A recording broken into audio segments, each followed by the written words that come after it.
Abalungi Bebasinga Obungi Ababi.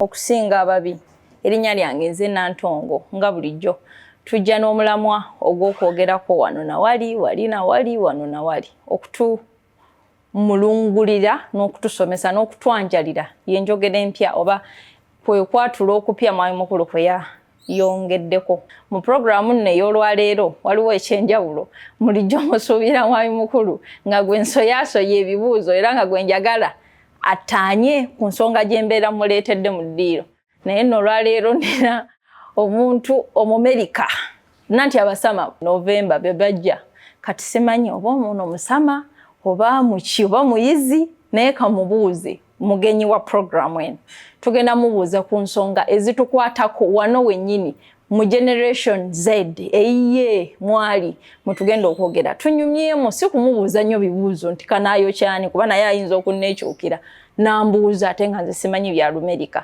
naye nga mwana nzaalwa ya mu Uganda tukusanyukidde ku programu ey'abalungi Bebasinga Obungi entebe neyo gy'otuddemu nnene atuulamu munenemu so njagala obeere mugumu ngenda kwogera naawe mu lulimi Luganda simanyi oba ononziramu ddala mu lulimi Luganda naye nsaba weyanjulire abatulaba ku DreamTV n'abatuwuliriza ku Impact kimu erinnya lyo gy'ova gy'ozaalibwa ebyo bisatu bye njagala obagambe n'enkakaso osobola ebyo byogera mu Luganda sikyo bisobola yes tugende kale nsanyusa okubeera wano ndi honored nze Majesty Kakungulu Mukulu. Thank you for having me. Bisinga ngenda kubiddamu mu Luzungu. Okay. Badde nva mu America gye mbeera currently zoma business management university. Ate nga bwe nkola ne family yange tulina business etunda emmere eŋŋanda mu St. Louis. Tuli mu kuyigiriza America okulya sambusa okulya embuzi. Okay. N'amatooke. Okay. Baagala nnyo gonja ebintu ebityo. Kampani eyo bagiyitaani? Bagiyita Simba Sambusa Factory. Simba Samosa Factory. Yes, mu St. Louis, Missouri, katika America. Okay. Nze kukyalako ewaka nisinga nnyo mbadde mu America myaka 13 but nazaalibwa wano. Njagala nnyo ensi yange era ndi happy okubeerako ne opportunity okukomawo n'okukyala. So mu budde buno nafunye interview simaje genda but tujja kulaba mu programu eno Majesty Kakungulu Mukulu nakakutegeera n'aba DreamTV nsaba mumutegeerere mu kiti ekyo nga bwabeeyanjulidde muyizi ali mu America naye ataakola mu Simba Samosa Factory muna Uganda mwana muna Uganda naye owuliddeko erinnya lya Mukulu so mutabani wa Mwami Mukulu yatusabye nti atuulemu Mwami Mukulu essaawa zino Katonda bw'amusirisa kyekiddako tomanya Majesty ayinza okugenderaawo n'abanga ye mukulu atudde mu ntebe eno gwe tujja okwogerezaganyanga naye Majesty wazaalibwa wano? Nazaala wano. Oli muna Uganda? Ndi muna Uganda. Muganda. Oli Muganda.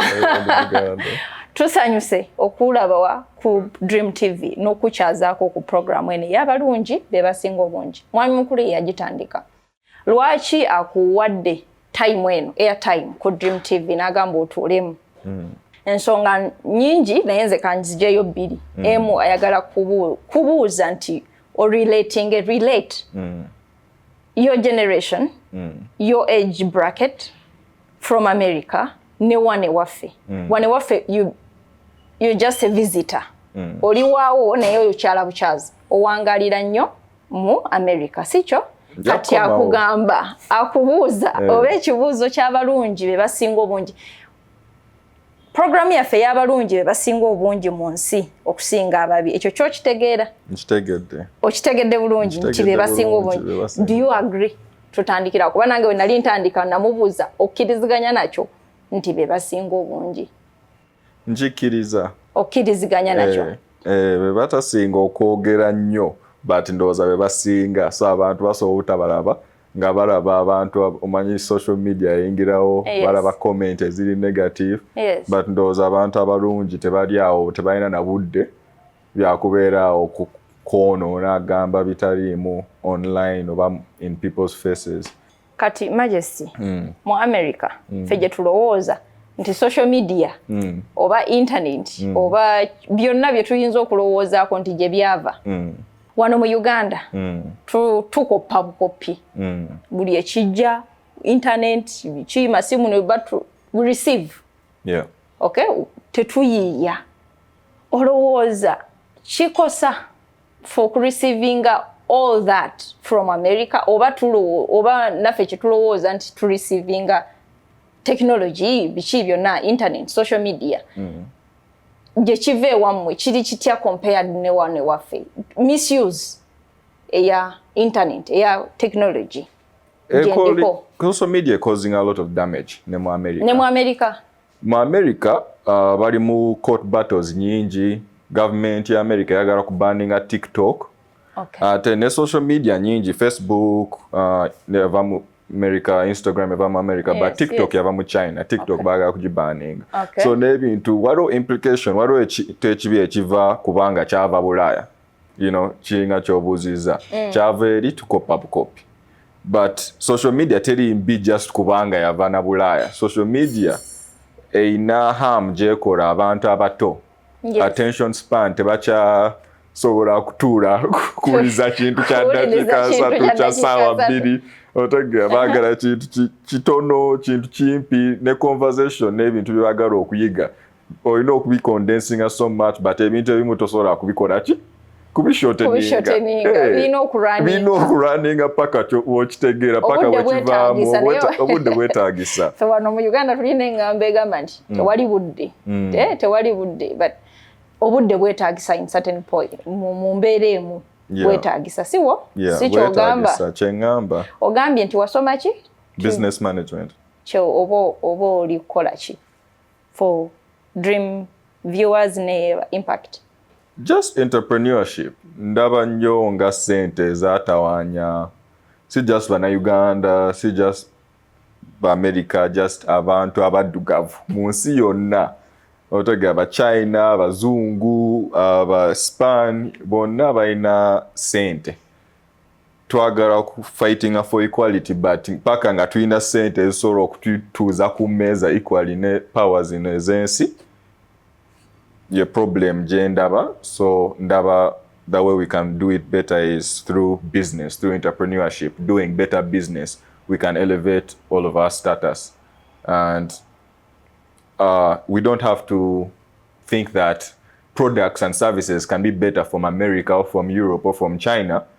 If we manage our businesses better, we can create better products and services that we're proud of. That's what motivated me to do business management, because I think the value is already there. You're doing business management as a course. Yes. As you're participating in business company, yes. Simba Samosa. Yes. Already kati chiri kyosoma ate kati already olinawo ne business. Wachi kyajabuzi oba kyapangibwa nti let Maje do business management as we start up this small business. Chaja kitya to be like that. Okubanga kyosoma ate weekiri. Nayingira university nga ngenda kusoma engineering. Nakolamu omwaka gumu. Omwaka wenamala omwaka but nalinga sisobola kufocusinga nnyo. Twalina restaurant. Okay. Ate ne courses nali ntwala nga Umanyi sometimes osobola okulowooza omusomo. You're going to learn certain things or talk about certain things, but then the courses don't align with what you think that thing is. You know, you might think you're going to study medicine, but then you deal with frogs and then you say, I don't know if medicine for me. So engineering wasn't aligning, but I've always been interested in business. And we had a family restaurant. I was working at it part-time, and I just saw different things we could do better and improve on. So when I went back to school, I decided that I want to learn more practical skills that I can apply. You know, I'm seeing these business problems, I don't know how to solve them. If I study business management, I can solve some of those problems. And I can apply what I learned in class in my life. So the first restaurant was called Olive Green. But we switched location, and when we switched, we renamed it to Simba Ugandan restaurant. Okay. Awo wennyini, after graduating, bw'onoomaliriza awo wennyini, do you think ojja kubeeramu eyo Simba Samosa Company oba ojja kudda oleete by'osomye from America? Because listen, tuyaayaanira ffe bewaleka, okay? Abali mu age abakuluko nga ffe abato tuyaayaanira twegomba abasinga bandyegombye okujja mu America basome. Naye batono abagamba nti katusome tudde waka. As for you, Majesty, do you think after graduating you'll come back here okole business here, given a chance? That's already what I'm working on. That's part of why I'm here. So maybe nzize wano okulaba reconnecting business zitambula zitya mu Uganda. Business wezitambula okuyiga abantu omanyisi just kubanga ndi mu Uganda sigenda kugamba muno kale mbimanyi mbitegeere ebintu bikyuka ebintu bitambula mu maaso era ndi musanyufu okulaba business nga zikulanye ezimu industry nga zikula zikyuka ensi teri stagnant still waliwo ebitakyuka but waliwo ku progress ngaki ng'amaguudo go gagenda backwards n'amaguudo agali amaguudo gakusobyeko olabye gakyali nga bwe gaali nga bwe nali omwana obuto agamu tulina amaguudo. We have some few new roads, you know, the bypass and whatnot. But then some of the roads that were there, the old roads, are even worse than when, 10 years ago. So... Mu program yaffe ey'abalungi bebasinga obungi mu nsi okusinga ababi. Twogera ku bintu bingi kye tugamba oba kye tusiiba twogerako naye nga tusoosowaza ensonga eyo nti abalungi gye bali mu nsi. Mwami mukulu yakitandika ng'aleeta abaana abato oba abaana abalowooza nti bato kubanga we mugamba nti ndi muto nga ngamba olowooza nti oli muto naye toli muto we wato. So abo abalowooza nti bato n'atubayingizaamu mu programu eno ne twogera nabo ne beekanga nti boogeddeko ne mwami mukulu oba kubagazinyizza ebirowoozo ne mwami mukulu baba bagenyi mu programu eno. Kyate ekyenjawulo ekiriwo nti Majesty mugenyi naye ate ye atudde mu ntebe ey'omukulu yennyini mwali. Njagala tagenda kukola kya mwami mukulu kyakola nti ataanye ayanjale akola atya nedda. Tugenda kunyumya kubanga egiye gyalimu waliwo abagirimu essaawa zino naye nga tebamanyi kiddaku. Kati Majesty asoma ate alina ne company gyaddamu bw'aba avudde ku ssomero nadda n'akola.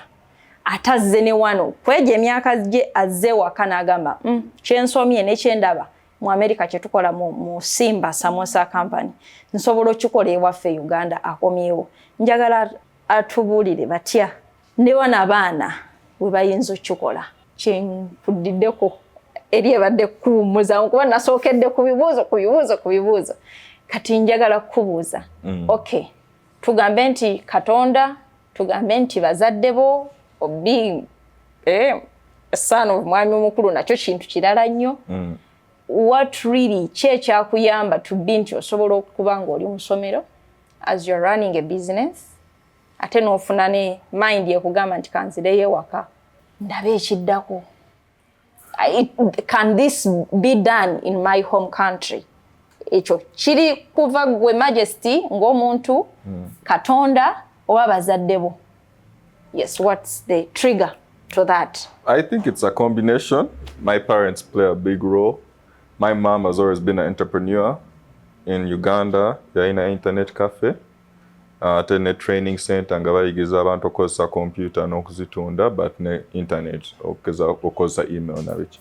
So when ali omuto nagikolamu nagibeeramu ekyo kya introducing her to business. So nebeera fascinated. Okubeera around taata wange nga ndaba emizannyo gye okulaba impact okulowooza bigger than just day to day but see that what you're doing has a purpose and it can impact a lot of people and you can be an example for people. I see my ambitions in business as being something that can have a bigger impact on just what I do has an impact on others. And I try to think about that impact and try to make it a positive impact. Yeah. Also, our country is full of entrepreneurs, you know, people selling fruits, people selling coffee, people just every day, people making a shortcut and charging you for it. You know, they're always coming up with very ingenious and smart ways. And when they're honest business, you know, that's great for the economy. That's great because businesses solve problems. You know, if someone needs electricity and someone creates an electric company, you know, that's a very complex business. But everybody needs electricity. Won't you be happy? You know, even if they're going to charge you. Yeah. So, you know, we feed people. In America, they're hungry and we sell them food, you know.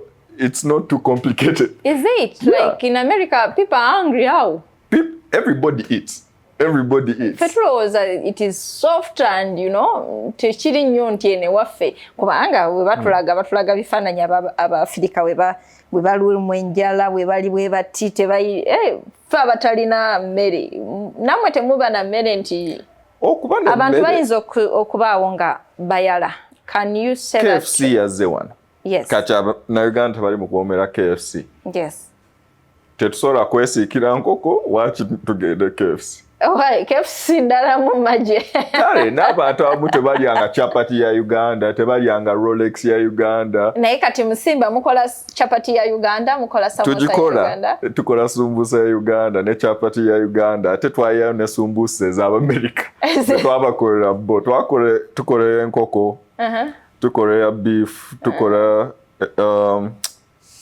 recently twakolera ne sumbusa yachi y'ebijanjaalo. Muri mukulowooza kye mukola. You taste, business feels a need. Abantu sometimes bayiya nnyo business tebalowooza nze njagala kutunda, you know, fashion, right? And you design your clothes and then nobody wants to buy them, right? It's all in your head. Katirinda kusumbusa ebijanjala ani ajiria? Baina kintu kye bayita vegan. Abantu abatalya any animal product at all. Kati twakola event yaba vegan nga bo tebaagala kintu kikolera ku bisolo, butter, biki byonna tosobola because nga tukola just sumbusa. So eza nnyama zonna ne tuzi eliminating, but sumbusa zitali mu animal product. Tuyinawo just ya muceere, vegetable, ne ya lentil. Which is like... What is lentil then? Kati olaba maje, kati lentil cheki. Nze manyi muchere, vegetable. Why do you call it lentil? What is lentil anyway? Okitegeera, oyagala tubuuza ate ng'otandikidde kunze. Tosobola kumbuuza. Lentil cheki waliwo muchere, vegetable. Vegetable ye kawo. Abeeramu kawo byokka. Kati ekirala ekyebijanjaalo kye sitategedde. Naye ebeerawo ng'erimu bijanjaalo. So twatala opportunity eyo ne tukolayo sumbuusa nyingi okutestinga, okulaba abantu kye baagala. Ku business okola products ne services, but ojja kusanga bakasitoma be bajja okukulaga ki kye baagala. So we tukola sumbuusa zino zonna eriwe yasinga okuwomera abantu. Ndowooza eyakawo joyise ya veggie, but twakolanga veggie 3. And demand decided now kati bwe tuddamu okukola event y'aba vegan tujja kufocusinga ku ki ze baasinga okugula.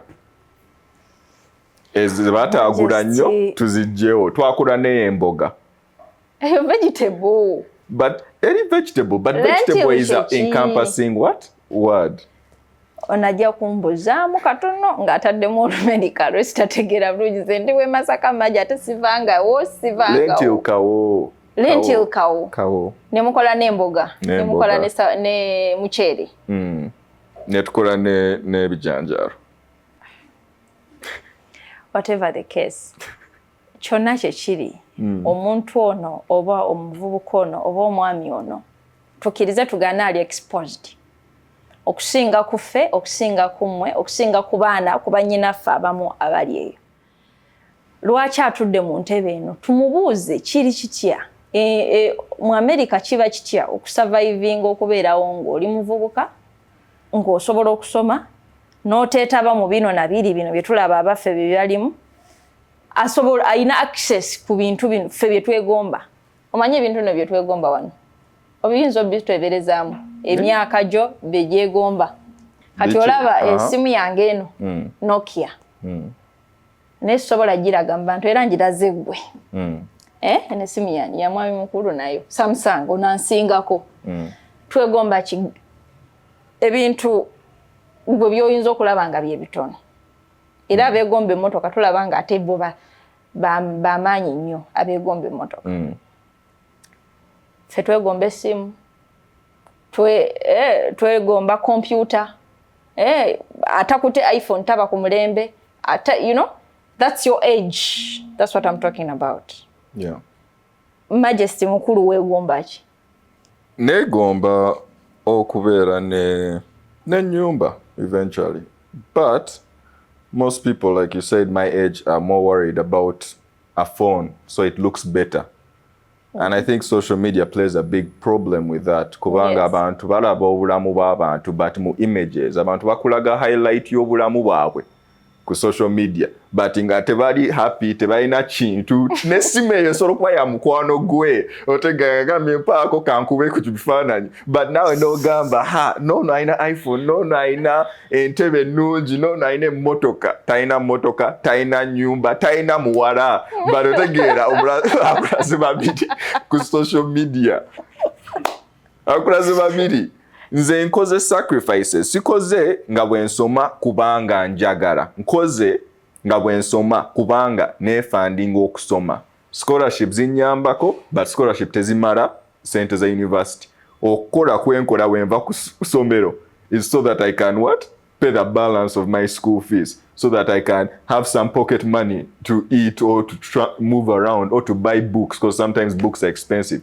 School in university is very, very expensive in America. And even if parents want to support, they don't realize how expensive it is compared to here. If you don't have a full scholarship that they say, oh, that's, going to school is free, you just have to find where you sleep. Going to school in America is very expensive. Then the other thing is, with business, people think that someone has a business. You just have money that you just take out. My friends would be like, this is the businessman, the one with the restaurant, right? But some of those friends who are working for someone else, who are working for a company, who don't have their own businesses, they could put their money aside, and some of them have cars when I don't have my own car. Or some of them, my friends now, who worked for a company, they have their own house. They don't own it yet, they're paying the bank slowly.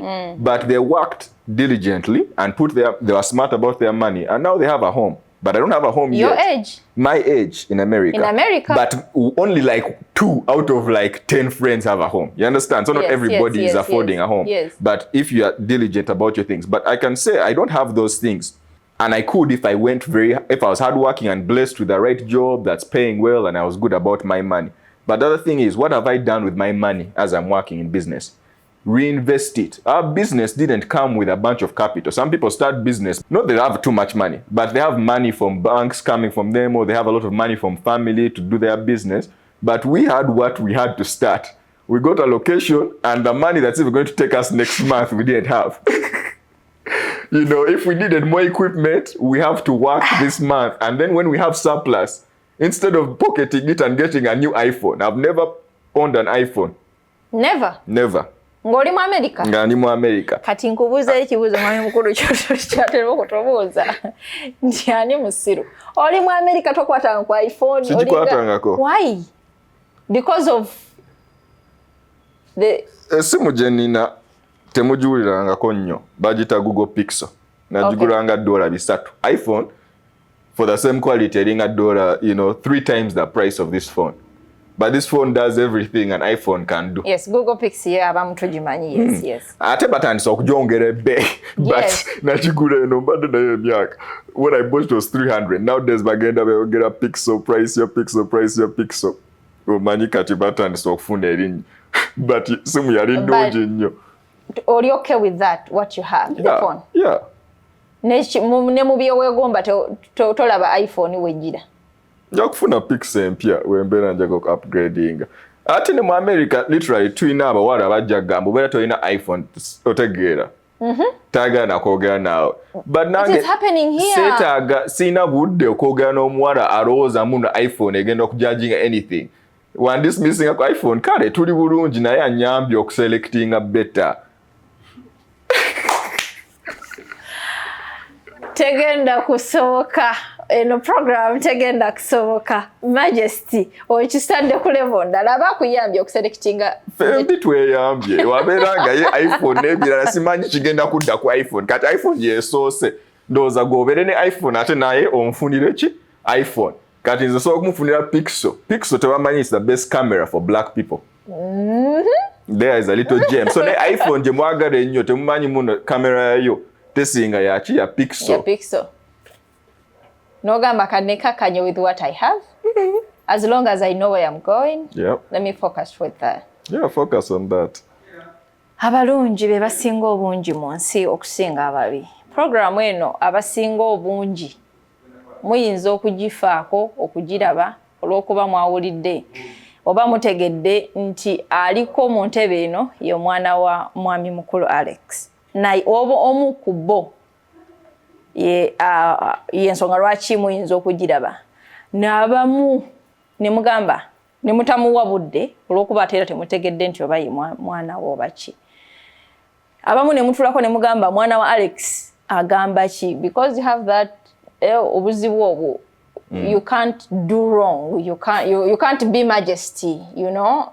Omuntu ategeera nti oli mukulu. Tosobola kubeera Majesty plain. Olina okwogeranga mukulu. Ffe kati mu Uganda tolina kola nsobi. Era bw'ogikolera tugamba yoyo mwana wa mukulu akoze bw'ati. Mukulu bulijjo atunenya omanya anenya atunenya kino nga na mwana wa asobola okukola kino, you understand? So waliwo bangi abasobola okutuula olw'okuba mwana wa mukulu yali mu ntebe eno ni mwagala mumuwulirize ki kyagamba. Naye eri abo audience gye twagadde leero efune eky'omwana ono tujjeko nti kya mukulu. His age gy'abeera, the exposure facilities zasobola okutuukako bye yeerekereza ne waali kati n'okuyaayaanako agambye ayeegomba aba yandiyeegombye oba yaayaanira okubeera n'enjuye. Naye okulowooza kwekyo Majesty oba olina okuba ng'oli myaka aga nti enju ana ffe wane waffe ng'olowooza ati oti enju nkubuulidde ffe bye tulaba. Njagala starting a family one day ate nga asiri mukadde nnyo. But before you start a family you have to have as a man, you know, something to put your family in, you know. Yes. So I want to, you know, have a house. And it doesn't mean I'll get it tomorrow or next year or the year after that. I know. But it's something I'm working towards. Yeah. So njagala tubuuse omugenyi waffe olunaku olwaleero mu programu eno tumubuuse amaaso nti mwana wa mwami mukulu ekyo tukijjewo kubanga oyinza omukwatirawo ensobi sinakindi yes n'okumwagala naye kijjeewo olabe ye nga bwe yakweyanjulidde nti muyizi mwana abeera mu America ffenna gye tugomba oba gye tuyaayaanira abasinga obungi ku ffe ate akomyewo ne wano nga tuvuddeko kuggwe katono naye nga ngenda kuddira naye katono nga nkuvuddeko taatawo twogere ku taatawo mu program y'abalungi be basinga obungi okusinga ababi oyinza onyonyola otya your dad? Ali bintu bingi tutandike wa nga taata nze ekibuuzo kyange kyengenda okubuuza ekisembayo nkimanyi naye nga taata. Oh my goodness, no, you can't. Nga taata omunyonyola otya kubanga kankubuulireko bazanye nabo emizannyo baba groomings through theatre bamunyonyola bubwe, okay? Family ye munyonyola bubwe bakuze nabo ba Uncle Ganja ba Uncle Moses Matovu bandi bamunyonyola bubwe abakulu banne nga si mu ba theatre nabo bamunyonyola bubwe. So tetufunangako mukisa mwana kumunyonyola. Your son, right? Onyonyola otya mwami Alex mukulu nga taata? Ngenda kudda mu luzungu. Munyoddamu mu luzungu Majesty. My dad, I would say, he's been a very consistent person. When I say consistent, he is consistently himself. Around me, around others, he's always been consistent about his work more so than anything. he doesn't just come and in front of the stage or in front of the camera now start thinking about the people or the purpose or the work. It's happening all the time for him. And, whether he's having a casual chat or it's the middle of the night, working on his craft. And I think that's been a very important example for me to grow up with, seeing that if you're passionate about something, even skilled at it, let's say, which, a lot of people I imagine believe is skilled at it, you have to work at it. You have to keep improving and sharpening it. Even when people start telling you, oh, you're good at it, you do what? You keep sharpening and improving, and being consistent is more important than anything. So even as a father to me, he's been consistent himself, but also consistent in how he lives his life. If I also come to him or he has something to tell me or lessons, he's been someone who's been very direct. I know a lot of people fear his criticism, know how he might come to you, but the nice thing is he's also someone who can tell a joke. He can talk very serious things that are not joking, and he wants you to take it seriously. But also when it's time to not be serious, he can also make you laugh. He can make you enjoy. Yes. He can say things with humor. He can also, it's been a blessing to be able to see other people enjoy interacting with him or his works. So I felt privileged to be able to watch what he creates, to watch how people interact with him. And, I've also missed him a lot. I've been in the United States 13 years. In these 13 years, I've only come back twice.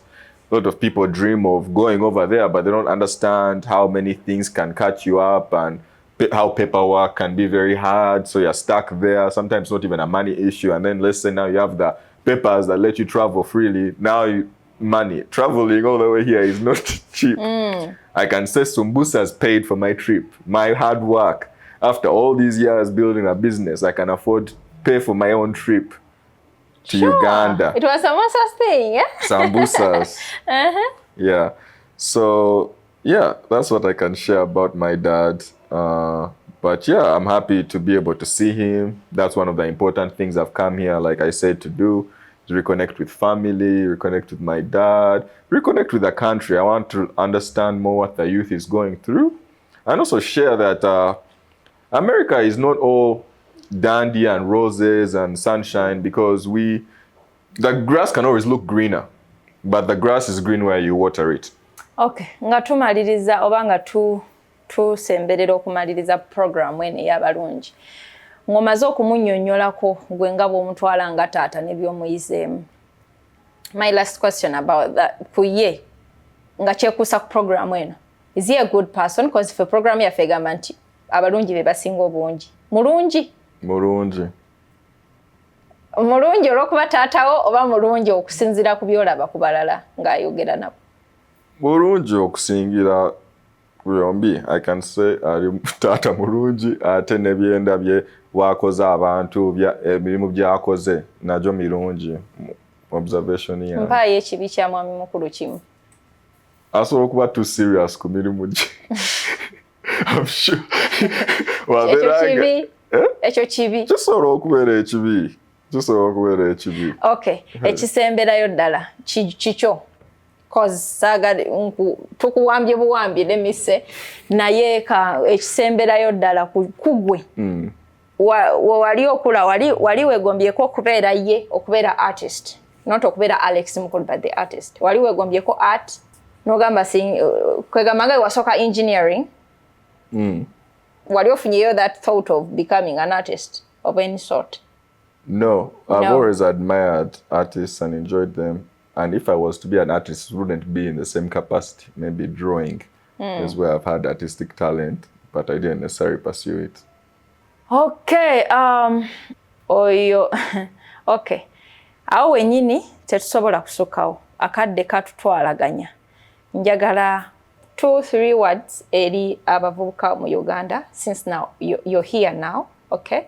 Then ne mu America obatumire. Saagala baba mu America obagambe kuba bo tebeetaaga bigambo bya majesty, you know?